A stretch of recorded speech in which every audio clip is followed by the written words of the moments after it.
Have you ever wondered why people squat in lifters, or why someone stands on a wedge and does exercises, or maybe why you would elevate your heels when you're squatting? Stay tuned and watch this video and I'm going to show you why.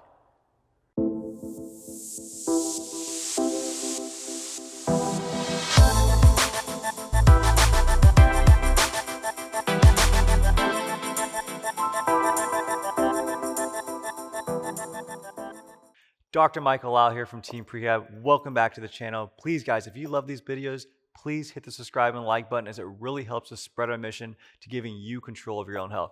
Now, let's get back to these apparatuses. So I showed you lifters, heel wedges, elevating your heels. They essentially all do the same thing when they stand in them. If you've ever worn lifters before, you're like, dang, my squat is freaking perfect. Well, what we did is we didn't magically give your ankle more mobility. All we did was start your ankle in a more plantar flex position. So let's go ahead and look at this.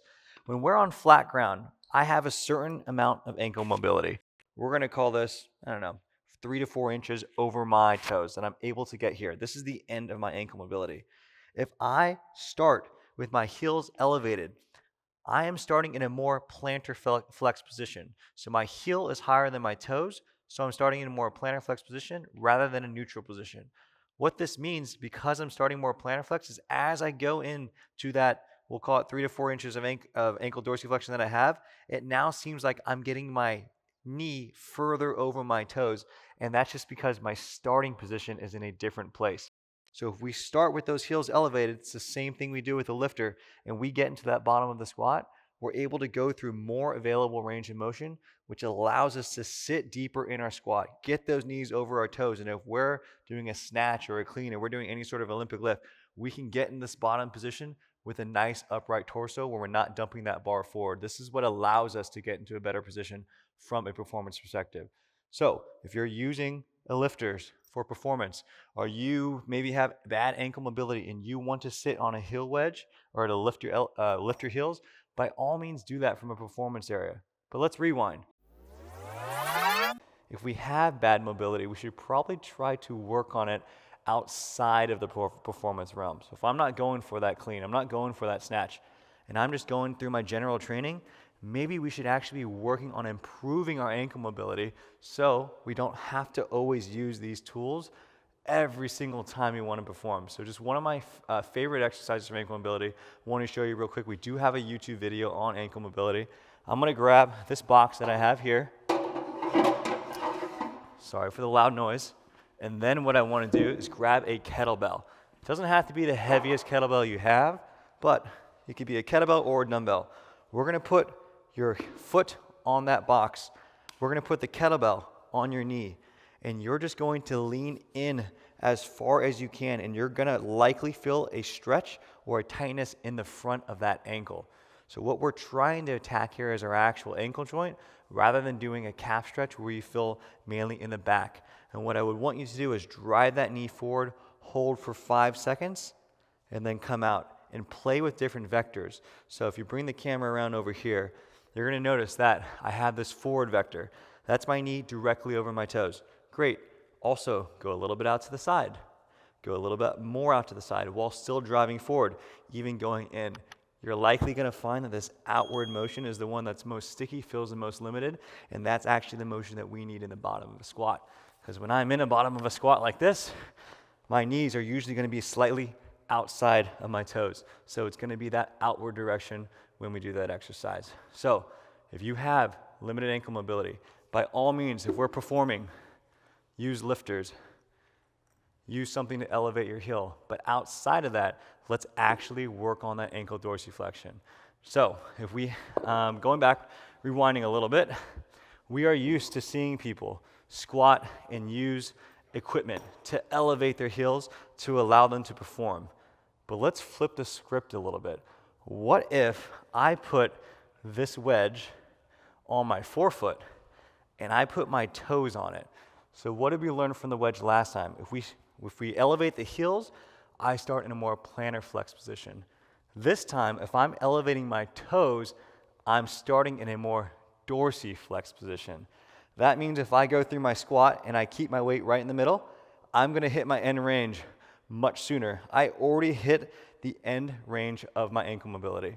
So this now turns into a mobility exercise, even though it's still a squat. I'm going down and I'm hitting the end range of what my ankle is giving me. You can turn this into a lunge, and that's the end range of what I have. You may see videos of people doing crazy lunges, getting their knees well over their toes, doing exercises like this to work on their ankle mobility.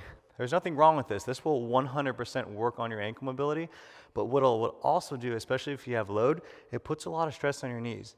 Now, stress on your knees is not a bad thing, but we saw with many of our videos like knee extensions, we have to build up the tolerance of what our knees are able to handle. But it doesn't mean we can just jump into exercises like this, holding 30 pounds on each side and getting my knees over the toes just to work on ankle mobility. We can do that just simply, again, elevating our forefoot and doing a traditional split stance lunge with just body weight. And now I'm able to get into that ankle, yes, with a good amount of load on my knees, but not the same way that we're doing over there. So give that a little bit of a try. So we've talked now about a wedge. We talked now about lifters and a heel lift. Now let's move the conversation to a wedge. So I'm sure you've seen on social media, maybe you've seen people at the gym do exercises on wedges. Maybe it's something like a goblet squat. Someone's here and they're doing an exercise on a wedge. This wedge is doing the same thing that the heel lift did. It's allowing me to sit into this bottom position, starting in a more plantar flex position, getting my knees over my toes, and allowing me to sit further into my squat. This is typically what we would want to do in knee rehab if we're rehabbing someone from a knee injury, or think about it on the flip side, on a preventative side, on a prehab side. We want to build up someone's tolerance in their knees. We're going to slowly, progressively, and gradually drive the knees further and further over the toes. So if I want to use a wedge in your programming, or you want to use a wedge to improve your knee strength, first, master flat ground.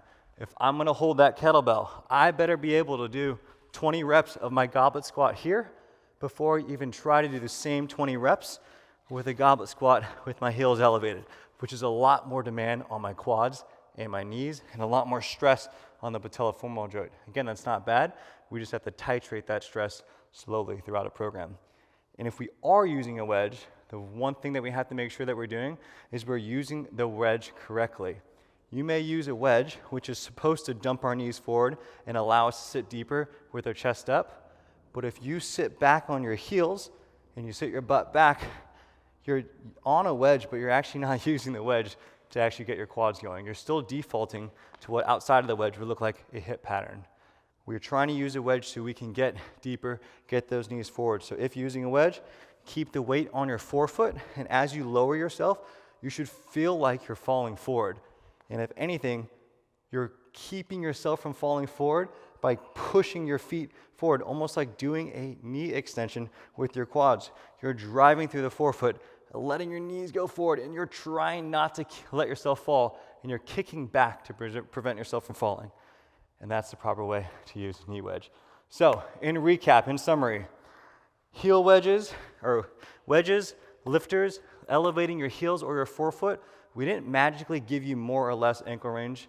We just put your ankle away from a neutral position. We either started in dorsiflexion or more plantar flexion or more dorsiflexion. We can use that to either work on range of motion, which would be me starting in this position, or we could use it to actually eliminate an ankle mobility restriction we have just to perform. Outside of performance, work on your ankle mobility. Tons of exercises that we have in another YouTube video that we'll link at the bottom.